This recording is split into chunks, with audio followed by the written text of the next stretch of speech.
ketika Nabi Muhammad sallallahu alaihi wasallam berdua dengan Sayyidina Abu Bakar, yang menunjukkan jalan adalah Abdullah bin Uraiqid. Tiba saja Nabi SAW menengok di belakang, debu naik ke atas. Biasanya bila kita di gurun pasir, bila kita berjalan di pasir, tiba debu naik ke atas, itu menunjukkan bahwa ada orang yang mengejar kita di belakang. Apa kata Sayyidina Abu Bakar? Ya Rasulullah, itu ada debu yang naik ke belakang ke atas. Itu nampaknya ada orang yang mengejar kita. Ya, rupa tak lama setelah itu nampaklah kuda yang sangat kencang mengejar mereka, dan lelaki yang ada di atas kuda itu adalah Suraqah bin Malik, seorang lelaki penunggang kuda, dan dia pembunuh, dan dia membunuh siapa saja yang membayar dia. Kalau mahu membayar dia, boleh membunuh. Rupanya Suraqah bin Malik sudah dijanjikan 100 ekor unta. Wahai Suraqah bin Malik, bila engkau mampu membunuh Muhammad sallallahu alaihi wasallam, maka kamu akan dibagi hadiah 100 ekor unta. Maka ketika itu Suraqah bin Malik mengejar baginda Sayyidina Muhammad sallallahu alaihi wasallam.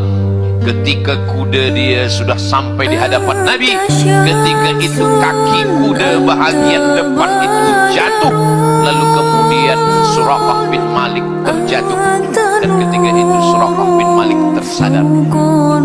Apa kata Suraqah bin Malik? Seumur hidup aku tidak pernah jatuh dari kuda, wahai Muhammad sallallahu alaihi wasallam. Hari ini aku tersedar bahwa yang aku kejar ini bukan manusia biasa. Engkau adalah Nabi, engkau adalah utusan Allah subhanahu wa ta'ala. Apa kata Nabi kepada Suraqah bin Malik? Saya tak ada minta apa-apa kepada engkau, wahai Suraqah. Saya hanya minta satu. Apa kata Nabi? Aghib anna, engkau sembunyikan berita tentang kami. Wahai Suraqah bin Malik, engkau sembunyikan berita tentang kami. Baliklah engkau ke Makkah, jangan cakap apapun, seakan-akan kau tidak pernah berjumpa dengan kami. Lalu kemudian Suraqah bin Malik pun kembali ke kota Makkah Al-Mukarramah. Apa pelajaran yang boleh kita ambil? Yang boleh kita ambil adalah Suraqah bin Malik dari rumah dia ingin membunuh Nabi. Suraqah bin Malik dari rumah dia ingin memancung kepala Nabi. Suraqah bin Malik berangkat dari rumah dia ingin mendapatkan 100 ekor unta. Suraqah bin Malik dari rumah ingin mendapatkan dunia. Tapi apa yang terjadi? Begitu dia berjumpa dengan Nabi Muhammad sallallahu alaihi wasallam, semua berbalik. Yang pertama ingin membunuh, ingin menghadang, ingin menghalang. Tapi rupanya yang terjadi tidaklah begitu. Bayangkan dengan kita yang ingin mencari rezeki halal, bertolak dari rumah dengan nama Allah, bismillahi tawakkaltu 'ala Allah wa aqsamtu billah la haula wala quwata illa billah. Tapi di tempat yang halal kita melakukan yang haram. Nauzubillah, summa nauzubillah. Kita ambil pelajaran daripada Suraqah bin Malik. Dia tidak memenggal memancung kepala Nabi Muhammad sallallahu alaihi wasallam.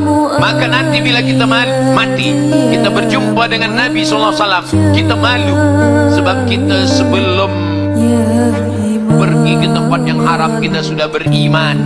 Sebelum kita melakukan perbuatan yang haram, kita sudah menyebut nama Allah. Suraqah bin Malik dari rumah dia tak ada menyebut nama Allah. Dari rumah dia membenci Rasulullah. Dari rumah dia ingin memancung kepala Rasulullah. Tapi rupanya setelah dia balik, dia menemukan titik untuk berbalik kepada jalan yang baik. Mudah-mudahan yang selama ini masih lagi berbuat maksiat, masih lagi berbuat dosa, masih lagi belum tahu jalan, ingin kembali, maka tak ada salah, tak ada silap. Semua manusia ini pernah salah. Kullu bani Adam khatta'un. Semua manusia ini silap salah. Wa khairul khatta'in at-tawwabun. Sebaik-baik orang yang salah adalah orang yang mau meminta maaf kepada manusia, bertobat meminta ampun kepada Allah Subhanahu wa taala. Mudah-mudahan semua kita, dosa-dosa kita tahun 1446, 1445, 1444 semuanya diampunkan Allah, dan masa yang akan datang 1447 ini semuanya diganti Allah dengan kebaikan-kebaikan. Amin ya rabbal. Illa man taba, orang yang bertobat, wa amana, beriman, wa amila amalan salihah, beramal soleh. Allah cuma minta 3 saja dari kita. Yang pertama, taubat. Yang kedua, beriman. Yang ketiga, beramal soleh.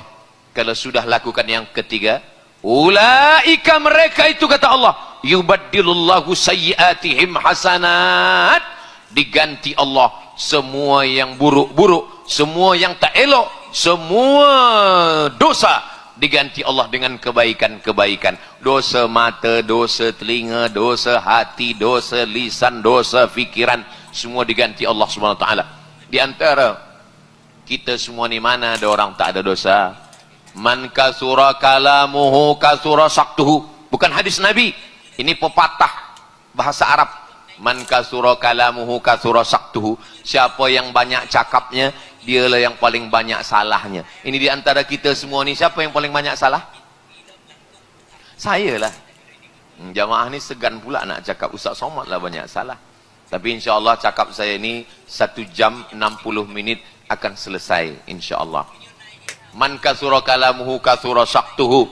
Maka ketika Nabi SAW melalui jalan itu, Nabi meneruskan perjalanan. Suraqah bin Malik pun balik ke kota Makkah Al-Mukarramah. Nabi meneruskan hijrah. Suraqah kembali dalam keadaan tidak membawa apa-apa, dan dia tidak menceritakan kemana perginya Nabi Muhammad sallallahu alaihi wasallam.